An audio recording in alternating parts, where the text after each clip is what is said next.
सर्वसामान्यांच्या हक्काचा आवाज जागर जनस्थान।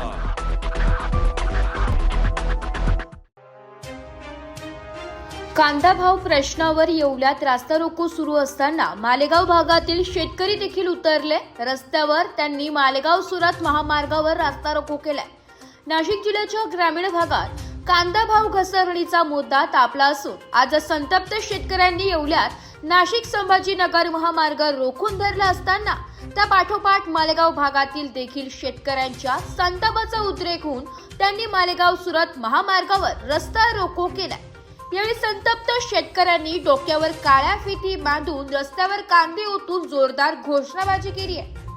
उन्हाळी कांदा लाखो रुपये खर्चून पिकवला, मात्र भाव मिळत नसल्याने आम्ही तो चाळीत साठवला, भाव वाढेल या आशेवर कांदा जपला, मात्र सरकारच्या धोरणामुळे भाव मिळत नसल्याचा आरोप शेतकऱ्यांनी केलाय। कांद्याला हमी भाव देण्याची मागणी संतप्त शेतकऱ्यांनी केली आहे। शेतकरी हा पूर्णपणे हवाल दिलेला आहे। कांद्याला जवळजवळ 1200 ते 1500 रुपये जवळजवळ हे खर्च होतो आणि तो कांदा 600 ते 700 रुपये कवडी मोल भावाने विकला जात आहे। शेतकरी हा पीक कर्ज काढून आहे, बायकोचं सोनं ठेवून आई वडिलांची हे करून आज तो कर्ज काढून कांदा लावत आहे आणि त्या ठिकाणी जर अशा कवडी मोल भावाने जर कांदा विकला जात असेल तर यापुढे देखील शेतकऱ्यांच्या आत्महत्या वाढतील। ही याची देखील सरकारने दखल घ्यायची आणि यापुढे कुठलेही आंदोलन उद्रेक प्रमाणात जर झालं तर त्यासाठी संपूर्णपणे फडणवीस सरकार हे जबाबदार असेल। आम्ही या ठिकाणी याप्रमाणे आश्वासन देतो। फडणवीस सरकारचा जय असो। भरपूर दिवसापासून शेतकऱ्याच्या कांद्याला भाव भेटत नाही, तर शेतकऱ्याची सरकारने चेष्टा लावलेली आहे। 7-8 महिने शेतकरी राबराब राबतो आणि यावेळेस शेतकऱ्याला कांद्याला भाव भेटत नाही।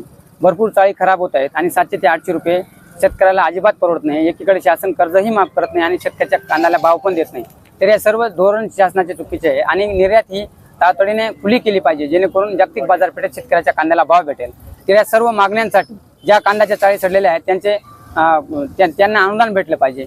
या शेतकऱ्यांना आता न्याय भेटला पाहिजे। आज जर न्याय नाही भेटला तर आम्ही एवढ्या 2 ते 3 दिवसात आम्ही मालेगाव ते नाशिक महामार्ग हा जाम करणार आहोत।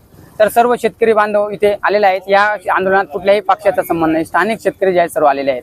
तर सरकारने याची लवकरात लवकर नोंद घेऊन सर्व शेतकरी बांधवांना न्याय द्यावा ही सरकारकडे विनंती। जागर जनस्थानसाठी प्रतिनिधी आमीन शेख, मालेगाव।